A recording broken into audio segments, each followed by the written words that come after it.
Question 1. Object of mass 1 kg moves under the action of a force F in a straight line with its velocity v changing with displacement as v equal to 2 root x. Find the work done in a displacement x equal to 0 to x equal to t. तो एक object है जो move कर रहा है और उसकी velocity very कर रही है v equal to 2 root x के हिसाब से. जैसे जैसे x चेंज हो रहा है वैसे वैसे वेलोसिटी चेंज हो रही है. हमें x 0 से लेके 2 के बीच में वर्क डन बताना है कितना होगा, राइट. तो बच्चों हम तो सिंपल रखते हैं कि वर्क डन जो होगा फोर्स का वो चेंज इन काइनेटिक एनर्जी के बराबर होना चाहिए.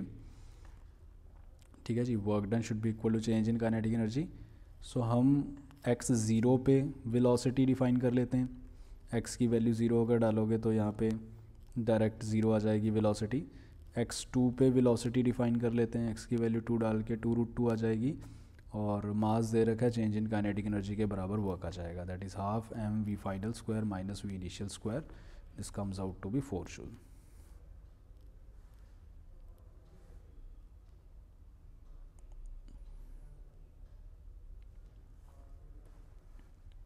Question 2. A block of mass 2 kg is pulled by a constant power 100 watt is placed on a rough horizontal plane. The frictional coefficient between the block and the surface is 1. Find the maximum velocity of the block. ये बहुत अच्छा question है. तो इसमें ऐसा दे रखा है कि हम एक एक्सटर्नल फोर्स लगा के एक ब्लॉक को मूव कर रहे हैं फॉरवर्ड डायरेक्शन में और फ्रिक्शन प्रेजेंट है जिसका कोफिशिएंट ऑफ फ्रिक्शन 1 है. 100 वाट एक कांस्टेंट पावर हम जनरेट कर रहे हैं. एक्सटर्नल फोर्स की पावर जो है वो 100 वाट है, ये कांस्टेंट है. ये बहुत इंपॉर्टेंट इन्फॉर्मेशन है. और पार्टिकल की या ब्लॉक की मैक्सिमम वेलोसिटी कितनी होगी. तो बच्चों देखो इनिशियली इसमें क्या रहा होगा. इनिशियली इसमें एक्सटर्नल फोर्स आपकी जो है वो बड़ी रही होगी फ्रिक्शन से. ऑब्वियस सी बात है आगे की तरफ जो आप फोर्स दे रहे हो फ्रिक्शन से ज़्यादा होगी तभी तो ये ब्लॉक मूव कर रहा होगा. तो initially F external is greater than force of friction. अब जैसे जैसे टाइम बढ़ेगा देखो क्या होगा.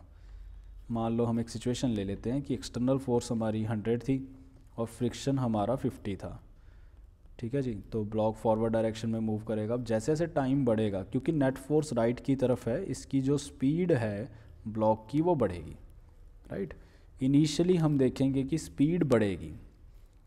अब इसने पावर को कांस्टेंट दे रखा है बच्चों. Power external is equal to F external times v and this is given as constant. तो हम ये बोल सकते हैं कि external force inversely proportional to velocity हो जाएगा. अब वेलोसिटी समय के साथ बढ़ रही है तो एक्सटर्नल फोर्स की वैल्यू समय के साथ कम होनी चाहिए. ये बहुत इंपॉर्टेंट इन्फॉर्मेशन है. वेलोसिटी समय के साथ बढ़ रही है तो एक्सटर्नल फोर्स की वैल्यू समय के साथ कम होनी चाहिए. तो ये जो एक्सटर्नल फोर्स अप्लाई करी जा रही है ये कांस्टेंट मैग्नीट्यूड का फोर्स नहीं हो सकता क्योंकि पावर को कांस्टेंट रखने के लिए एक्सटर्नल फोर्स को समय के साथ कम होना पड़ेगा. वेलोसिटी बढ़ रही है तो हमें समझ आया एक्सटर्नल फोर्स तो धीरे धीरे कम हो रही है. तो अब सिचुएशन कुछ ऐसी हो जाएगी कि एक्सटर्नल फोर्स इस सिचुएशन से जैसे पहले आपने बोला कि 100 थी एक्सटर्नल फोर्स, फ्रिक्शन 50 लग रहा था, स्पीड बढ़ रही थी. फिर ये एक्सटर्नल फोर्स कम होकर मान लो 80 हो गई, फ्रिक्शन फिक्स है 50 लग रहा है, अभी भी स्पीड बढ़ रही होगी. फिर ये 60 हो गई, कम हो गई, फ्रिक्शन अभी भी 50 है, अभी भी स्पीड बढ़ रही होगी. एक समय बाद जाके ये एक्सटर्नल फोर्स फ्रिक्शन के बराबर हो गई होगी. जब ये एक्सटर्नल फोर्स फ्रिक्शन के बराबर हो गई होगी तो नेट फोर्स की वैल्यू 0 हो जाएगी बच्चों और वेलोसिटी की वैल्यू उसके बाद कांस्टेंट रहेगी. तब तक जो ब्लॉक वेलोसिटी एक्वायर करेगा, देखो ये पूरा इंटरवल वो था जिसमें एक्सटर्नल फोर्स अभी बड़ा था फ्रिक्शन से, तो उस पूरे इंटरवल में वेलोसिटी की वैल्यू इंक्रीज़ कर रही थी. तो वेलोसिटी बढ़ बढ़ के एक वैल्यू पहुंच गया होगा और जैसे ही एक्सटर्नल फोर्स फ्रिक्शन को इक्वेट करता है तो उसके बाद वेलोसिटी फर्दर बढ़ना बंद कर जाएगा. तो यहाँ पे जो वेलोसिटी रिपोर्ट होगा ये मैक्सिमम वेलोसिटी होगा, राइट. ये मैक्सिमम वेलोसिटी का वैल्यू हमें निकालना है. तो हमें एक चीज़ समझ आ रही है, मैक्सिमम वेलोसिटी तब होगा जब एक्सटर्नल फोर्स और फ्रिक्शन की फोर्स की वैल्यू सेम होगी, राइट. तो इसको बस यूज़ करते हैं. V will be maximum when external force is equal to friction. So friction को निकाल लेते हैं म्यू एम जी से. म्यू एम जी से वैल्यू डालेंगे तो हमारा म्यू एम जी ये फ्रिक्शन की वैल्यू डाल देंगे. एक्सटर्नल फोर्स हमारा म्यू एम जी हो गया इनटू वी, ये पावर हो गया और this has to be maintained as 100. तो बस फ्रिक्शनल फोर्स की वैल्यू के बराबर डाल दो और वी मैक्स यहाँ से कैलकुलेट कर लो. ये कुछ ऐसा आ जाएगा. इसमें वैल्यूज़ पुट करने के बाद 5 मीटर पर सेकेंड आ जाता है. It's a very good question.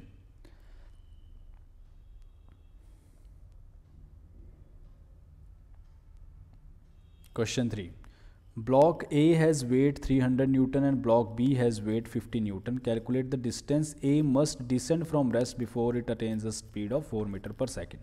तो इसमें बच्चों ब्लॉक A लटका हुआ है, ब्लॉक B लटका हुआ है. आप देखेंगे जो ये वाला जो पुली है, ये इस पुली को अपन नाम दे देते हैं पुली, इसको नाम देते हैं 1, इसको नाम देते हैं 2. तो 1 वाला पुली जो है वो मूवेबल है बच्चों, it is free to move, और जो 2 वाला पुली है वो फिक्स है. तो मूवेबल पुली कंस्ट्रेंट मोशन का भी थोड़ा सा कॉन्सेप्ट लगेगा इसमें. तो पहले तो हम सबसे पहले ये डिफाइन करते हैं कि लेट से जो A वाला ब्लॉक है वो A एक्सेलेरेशन से नीचे आ रहा है और B वाला ब्लॉक AB एक्सेलेरेशन से ऊपर जा रहा है. ये एक्सेलेरेशन से नीचे आ रहा है और ये AB एक्सेलेरेशन से ऊपर जा रहा है. तो हम A और AB के बीच में रिलेशन निकालते हैं. लेट से मैं AB की वैल्यू कैलकुलेट करना चाहता हूँ इन टर्म्स ऑफ A. तो सबसे पहले तो अगर A वाला ब्लॉक A एक्सेलेरेशन से नीचे आ रहा है तो ये जो पुली इसके साथ अटैच्ड है ये भी ये एक्सेलेरेशन से नीचे आ रही होगी, राइट. तो इसका जो ये वाला एंड है, इस धागे का ये वाला एंड जो है ये ए एक्सेलेरेशन से नीचे आ रहा होगा क्योंकि ये एंड तो पुली के साथ ही जुड़ा हुआ है. सिमिलरली ये वाला जो एंड है ये भी एक्सेलेरेशन से नीचे आ रहा होगा, ठीक है जी, ये भी पुली के साथ जुड़ा है. तो ए की एक्सेलेरेशन ए, इस पुली की एक्सेलरेशन ए और इस पुली की एक्सेलरेशन ए, तो इस एंड की, इस पॉइंट की एक्सेलरेशन ए और धागे के इस पॉइंट की भी एक्सेलरेशन ए. तो मैं इस स्ट्रिंग को ऑब्जर्व कर रहा हूँ, ये वाला स्ट्रिंग जो है इसको ऑब्जर्व कर रहा हूँ बच्चों, इसको, और इस पर मैं कंस्ट्रेंट मोशन लगाऊंगा. इसकी लेंथ कांस्टेंट रहनी चाहिए समय के साथ, राइट. तो इसके इस एंड की एक्सेलरेशन ए, ये एंड की 0, ये फिक्स है. फिर मैं इस वाले सेगमेंट को बना लेता हूँ, स्ट्रिंग के इस सेगमेंट को बना रहा हूँ. इस सेगमेंट में इस पॉइंट की एक्सेलरेशन हमें ए दे रखी है, दूसरे वाले की 0 दे रखी है. फिर मैं इस वाले सेगमेंट की बना लेता हूँ. इस सेगमेंट में पुली के साथ अटैच्ड है, ऊपर वाला पॉइंट 0 है और नीचे वाला जो पॉइंट है उसकी एक्सेलरेशन ए बी हो जाएगी अपवर्ड, राइट. तो मैंने इसका बनाया बच्चों, ये इसका बनाया, ये, और ये सेगमेंट का डायग्राम बनाया ये, ठीक है. ओवरऑल अब मुझे समझ आ रहा है कि इस धागे की लंबाई में चेंज नहीं आना चाहिए. तो देखो ये वाला ए एक्सेलरेशन लेंथ को इंक्रीज़ कर रहा है, ये वाला भी ए एक्सेलरेशन लेंथ को इंक्रीज़ करेगा और ये ए बी एक्सेलरेशन लेंथ को डिक्रीज़ करेगा. तो इंक्रीज़ करने वाली एक्सेलरेशंस को मैंने लिख लिया पॉजिटिव प्लस ए, और डिक्रीज़ करने वाली एक्सेलरेशन को मैंने लिख लिया minus A B. This should be equal to 0. जितनी इंक्रीज़ करने वाला कंट्रीब्यूशन होगा उतना ही डिक्रीज़ करने वाला कंट्रीब्यूशन होगा. तो इनको ऐड करके 0 आना चाहिए, तभी हमारी जो ओवरऑल लेंथ है वो इस धागे की कांस्टेंट रहेगी. तो A B is equal to 2 times ए. ये इंपॉर्टेंट रिलेशन है बच्चों जो यूज़ करना है यहाँ पे. Acceleration of B is twice the acceleration of A. अब जब हमें एक्सेलेरेशन पता लगी तो अब हम इजीली सॉल्व कर सकते हैं. लेट्स से मैंने इस धागे में टेंशन को टी बोला. बच्चों इस धागे में टेंशन टी है, तो देखो ये पूरा धागा जो है सेम ही धागा जा रहा है, इस पूरे धागे में टेंशन टी होगी. और अगर इसमें टी है तो ये वाला जो धागा है नीचे, ये वाला, इसमें टेंशन कितनी होगी. तो आप इस पुली के फ्री बॉडी डायग्राम को बनाओ. इसमें ऊपर की तरफ टी लगेगा और इधर से भी टी लगेगा, और नीचे इस धागे में अगर टी डैश है तो क्योंकि ये पुली मासलेस है तो इस पर फोर्सेस बैलेंस होनी चाहिए. तो T dash should be equal to 2t. तो बच्चों मैंने इस धागे में बोला टेंशन t, तो इस धागे में टेंशन 2t. ठीक है जी, ये समझ आ रहा है. अब हम न्यूटन का लॉ लगाते हैं. जैसे कि ए वाले बॉडी पे हम F net equal to m a की इक्वेशन लगा दें. ए वाले बॉडी का फ्री बॉडी डायग्राम बनाएं. तो ए वाली बॉडी पे नीचे की तरफ लग रहा है 300 minus 2t equal to m a, net force is equal to m a. B वाली बॉडी पे ऊपर टेंशन, नीचे 50, t minus 50 equal to a B, m into a B, mass 5 into a B की जगह मैं यूज़ कर रहा हूँ ए बी का वैल्यू विच इज़ 2 टाइम्स ए. ये दो इक्वेशंस हैं, इन दोनों को सॉल्व करने के लिए हम ऐड कर देते हैं. ऐड करके हमारा वैल्यू ए का 4 मीटर पर सेकेंड स्क्वायर आ जाता है, राइट. तो जो एक्सेलरेशन है वो ए का अगर मेरे से पूछा जाता तो ए का एक्सेलरेशन हमारा 4 आ गया और बी का एक्सेलरेशन हमारा ट्वाइस आएगा इसके, उसका वैल्यू 8 आ गया, राइट. हालांकि हमें ये नहीं पूछा, हमें तो कुछ और पूछा है. हमें पूछा है कि जो ए वाला ब्लॉक है जब वो 4 मीटर पर सेकंड स्पीड एक्वायर करेगा तो कितना नीचे गिर गया होगा. तो हम ए वाले बॉडी को ऑब्जर्व करते हैं. तो ए वाला बॉडी जो है वो एक्सेलरेशन 4 मीटर पर सेकंड स्क्वायर से गिर रहा है. इनिशियल वेलोसिटी उसकी 0 है और ये जब 4 मीटर पर सेकंड वेलोसिटी एक्वायर करेगा तो हमसे पूछ रहा है कि कितना डिस्टेंस इसने ट्रैवल करा होगा। तो solving this, applying third equation of motion, we can just calculate the distance moved by it and it comes out to be 2 meters.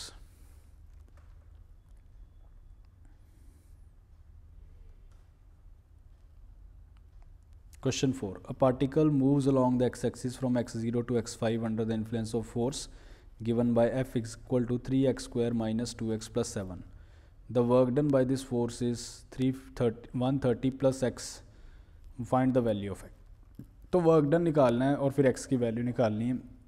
देखो बच्चों, ये तो समझ आ रहा है कि जो फोर्स हमें मेंशन्ड है, ये फोर्स वेरिएबल फोर्स है, तो इंटीग्रेट करके वर्क आएगा।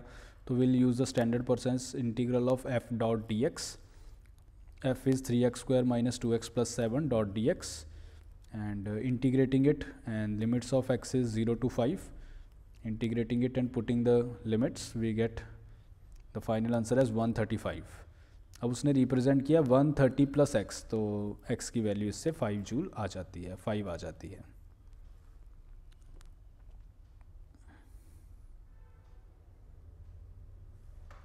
Question 5. Adjacent figure shows the force displacement graph of a moving body.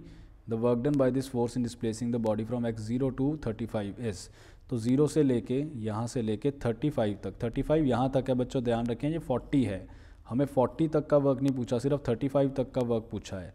तो हम ये वाले ग्राफ का एरिया निकालेंगे, 35 तक के ग्राफ का एरिया निकालेंगे और ये एरिया हमारा वर्क आएगा, राइट। तो गलती ये करते हैं बच्चे, इसमें पूरा निकाल लेते हैं। तो बच्चों एरिया निकालना है, बहुत ईजी है, इसको हम कुछ पार्ट्स में डिवाइड कर लेते हैं।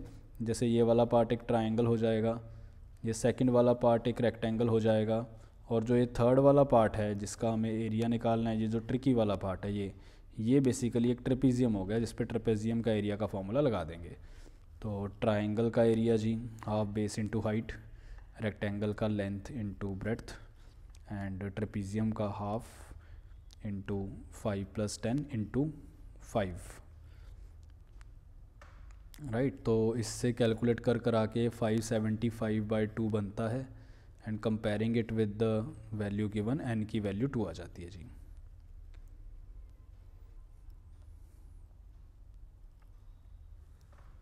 Question 6. A particle slides down along a track with elevated ends and a flat central part.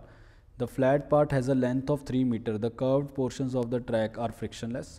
For the flat part, the coefficient of friction is this. तो curved portion जो है वो frictionless है जी, ये वाले, और जो flat part है उसमें friction है, और एक particle यहाँ से slide करके इस flat part पे आता है। The particle is released from point A point से particle को release किया, which is at a height 1.5 meter above the flat part of the track on the left side. यहाँ से 1.5 मीटर की हाइट पे रिलीज़ करा इसको, and it is made to slide on the flat part. Where does the particle finally come to rest on the flat part from the left? Particle flat part पे finally कहाँ पे रुकेगा वो हमें बताना है। तो देखो बच्चों, क्योंकि हमारे flat part पे friction है, तो जब भी particle इस flat part को क्रॉस करेगा, there will be a loss in energy. तो हम पहले वो निकालते हैं कि जब ये ए बी पार्ट को क्रॉस करेगा तो लॉस इन एनर्जी कितना आएगा। तो loss in energy will be equal to work done by friction, that is equal to force into displacement, तो mu M G into displacement 3, 6 m energy का loss आएगा। यहाँ पे m मास है, तो m की टर्म में ही लिख लेते हैं, वहाँ से आंसर बन जाएगा अपना। अब हम ये देखते हैं कि जब ये पॉइंट P से रिलीज़ करेंगे इसको, तो जब ये A पे आएगा स्लाइड करके, तो इसके पास काइनेटिक एनर्जी कितनी होगी, right.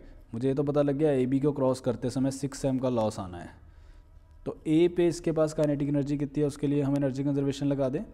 Total energy at P is equal to total energy at A. At P there is kinetic potential energy mgh, and at A there will be only kinetic energy. तो kinetic energy at A comes out to be 15 m। जब ये यहाँ पे आएगा, पहली बारी cross करेगा, तो 15 m काइनेटिक एनर्जी के साथ एंटर करेगा, और जब ये फ्लैट पोर्शन को क्रॉस करेगा तो लॉस 6 m का आएगा।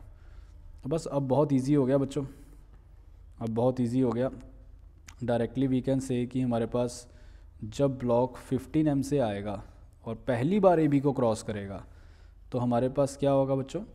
देखो यहाँ से 15 m से आया, पहली बार क्रॉस किया, 6 m लॉस आ गया, 15 m में से 6 m घटा दो तो कितना बचा, 9 m। अब इसके बाद क्या होगा, जब ये 9 m काइनेटिक एनर्जी के साथ बी पे पहुँचेगा, तो ये इस स्लाइड के ऊपर जाएगा, अब ये स्लाइड तो फ्रिक्शनलेस है, तो ऊपर किसी हाइट तक जाएगा, ठीक है, फिर वहाँ से वापस आएगा। तो जब ये वापस आएगा ऊपर जाके इस कर्व्ड पोर्शन से, फिर ये वापस आएगा, तो जब ये वापस अपनी इनिशियल पोजीशन में आएगा, इसकी एनर्जी में कोई लॉस नहीं मिलना चाहिए, क्योंकि रास्ते में कोई नॉन कंजर्वेटिव फोर्स फ्रिक्शन वगैरह प्रेजेंट नहीं है। तो 9m एनर्जी से अगर ये मूव करना चालू करा था, तो वापस जब ये आएगा तो इसके पास 9m एनर्जी ही मिलेगी।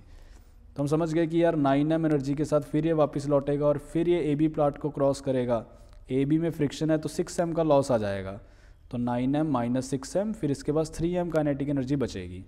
फिर ये 3m के साथ ऊपर जाएगा, फिर ये नीचे आएगा जब 3m के साथ ही आएगा, और फिर जब ये फ्लैट पार्ट को क्रॉस करेगा तो इसमें 6m एनर्जी का लॉस आना चाहिए। अब मैं समझ रहा हूँ जो लास्ट वाला पार्ट है, इसमें जब ये फ्लैट पार्ट को क्रॉस करेगा 3m काइनेटिक एनर्जी के साथ आएगा, 6m एनर्जी में लॉस आना चाहिए। तो मुझे समझ आ रहा है कि भाई इतनी तो एनर्जी इसके पास है ही नहीं, इसके पास एनर्जी सिर्फ 3m है, तो ये रास्ते में ही रुक जाएगा। अब ये कहाँ रुकेगा, मुझे समझ आ रहा है कि भाई पूरा अगर ट्रैवल करता तो 6m एनर्जी में लॉस आता है इसकी, तो 3m एनर्जी में लॉस कहाँ पे आएगा, तो 3m एनर्जी में लॉस हाफ पाथ ट्रैवल करके आएगा, तो ये हाफ पाथ ट्रैवल करके ही रेस्ट पे आ जाएगा बच्चों। तो फाइनली हमारे पास सिचुएशन कुछ ऐसी होगी कि मिड पॉइंट पे आके रुक जाएगा। इस मिड पॉइंट का लेफ़्ट वाली जगह से हमें डिस्टेंस बताना है, तो वो 3 मीटर आ जाएगा जी। तो 3 मीटर अपना फाइनल आंसर, 3 मीटर कह रहा हूँ, वो सेंटर पे आएगा। 3 मीटर तो टोटल डिस्टेंस है, तो उसका मिड पॉइंट हो जाएगा। तो ये टोटल डिस्टेंस 3 मीटर है, तो मिड पॉइंट जो है 1.5 मीटर पे आएगा, तो आंसर अपना 1.5 मीटर हो जाएगा जी।